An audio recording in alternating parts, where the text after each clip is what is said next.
Hi, this is David Boer. I'm running for the school board in Big Bear Lake.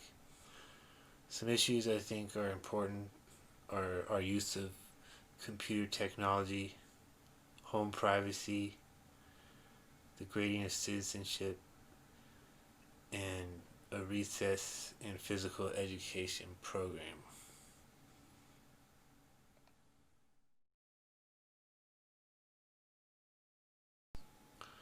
Recently, school sites have been closed and school has been forced online. I start to wonder what utility our students are getting out of this. What's utility? Utility is what we get out of something. I wonder if we should be paying teachers to hastily produce videos featuring our children when there's already better produced classes out there on the internet. I feel that teachers and admins are getting more out of the school than the students are. And that's because I feel the students are being underexposed. I wonder why we can't offer them classes that produce a certificate that will give them value to an employer. And then what if a student wants to study something that we don't offer? Why can't we find that class for them and help them tutor them through that class? So I wonder if a system of curators, tutors, and proctors can outperform the traditional teacher lecture model. So I'd want to transition the school sites into sort of tutor education centers. And what we'd be doing there is we'd be aiming to develop individual study plans for our students. And then if we're operating as that, I wonder if such a system would no longer really be so grade reliant to administer, and if we could even help people all ages outside of the normal grade system to help everyone's life in the community. And these are some things I think we should be thinking about as we go forward.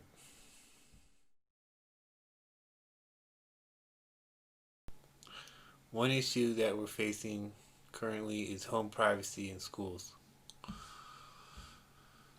Schools are placing public cameras into private homes. This is very concerning for lots of people and should be addressed. Non-compliance has a high price.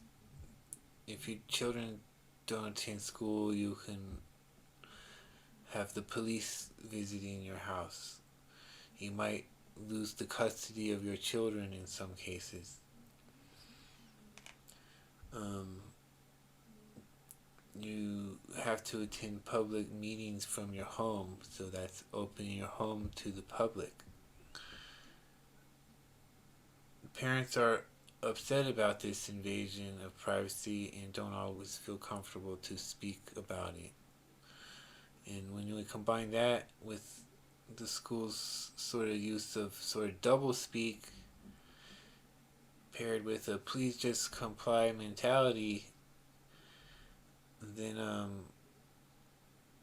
that sort of gives me a general dishonest feeling about the school's messaging, and I don't find that very acceptable because this results in an unhealthy atmosphere. And we can already see this unhealthy atmosphere developing around the country, as we had one school in Tennessee, it seems, already trying to put contracts onto parents and what they can do in their home, and if they can listen to the lesson or not. And they need permission? These are invasive policies, and we need to address, not let these policies into our homes. So we need to address these issues.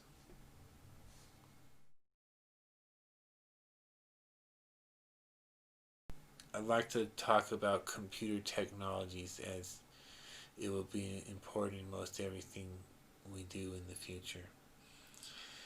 Currently, I think we're over reliant on Google. Google's going to provide our students a more limited exposure to computing because they're going to look to lock them into their systems and their methods and their philosophies. So, embracing Google as an administrator of the school is going to place that limit on the student, as most of the Google tools are freely available and you can use regular Google accounts and you don't need student Google accounts. So we need to look at the value of the student account and what we're giving up to have that. Because Google cannot be trusted to not study our children for AI development in psychological studies in advertising. The platform is perfectly designed to collect data and organize it. And as long as that's there, someone's going to tap into it, regardless if they were told to or not. They'll either just do it or they'll create a reason why they can. There are ways to disrupt data collection studies. As a statistician, I understand analysis and data collection and can be very helpful in advising upon that. A further negative that I saw with the Google partnership is the student accounts and how they only function with to like the teachers and within the school, and they've cut off the parent. So there's no way to add a parent's email so that the child and the parent can be in communication, because I think that communication is one of the top priority communications, and if we're cutting that, we're protecting anything bad that happens at the school, because there's no easy way to get things out to the parent, There's no easy way for the parent to get things into the student. They're going to need third-party methods anyways. The greater importance of computer technology over having an admin is exposure. So we want our students to have a great exposure to different operating systems. That includes Google's operating systems as well as Apple and Linux and any other operating systems that come in front of us. Within these, students need to know how to use a tool across different systems. So how I write a paper in all these systems, how do I move that paper from system to system, how do I do art in each system, how do I move that around, right?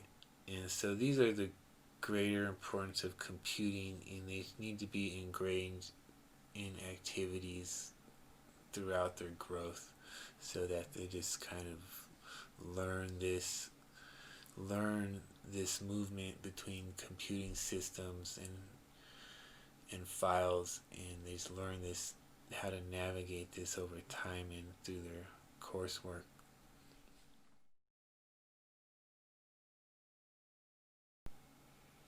One thing I think we need to think about is a recess and PE program.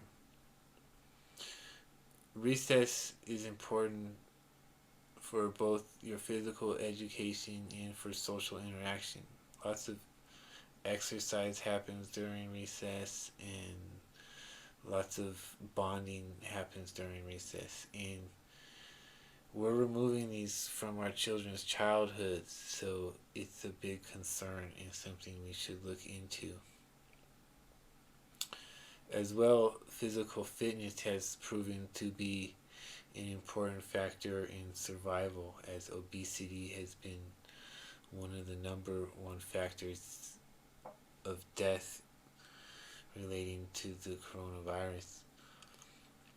Um, One thing I suggest that we do is open the schools fields to the public so that children in the neighborhoods have more space to play, because when we have great large spaces and we close them, then we're not helping anybody to exercise or to have enough space to exercise. So we need to look into opening the fields to the public. Um, the public parks are also a resource where children can interact to play games. These things can be optional, but I'm not sure we have to fully discourage such activity, because we still need to have children still need to learn how to play, and we're taking that away, and that's something to be concerned about.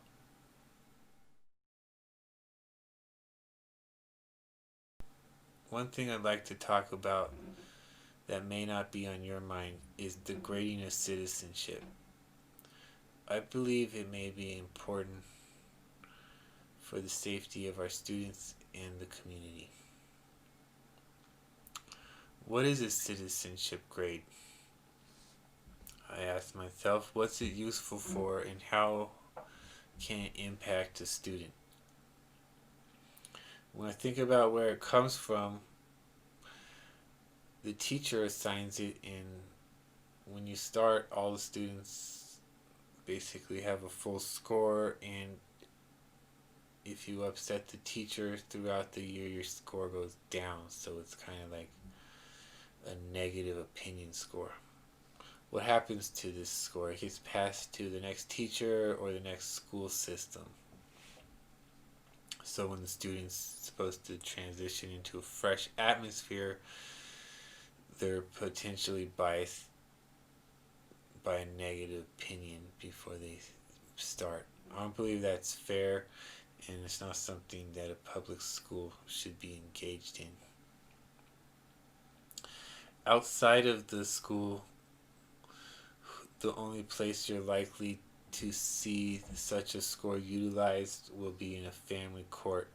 This will be to prolong argument or reawaken argument, neither of which will be a positive for the student. It may even lead to mental health counselors for the student, because that can provide leverage as well in custody. So we see that the citizenship score is really a tool to feed family courts and mental health counselors. So it's feeding professionals in both of these sectors. So I ask myself, is it right for teachers and admins to have power over child custody? And I don't think so. I think the schools should stay out of there in regards with a citizenship grade. And then I ask myself, is it dangerous? And I believe it might be. So I don't believe that public schools should engage in the activity of grading citizenship.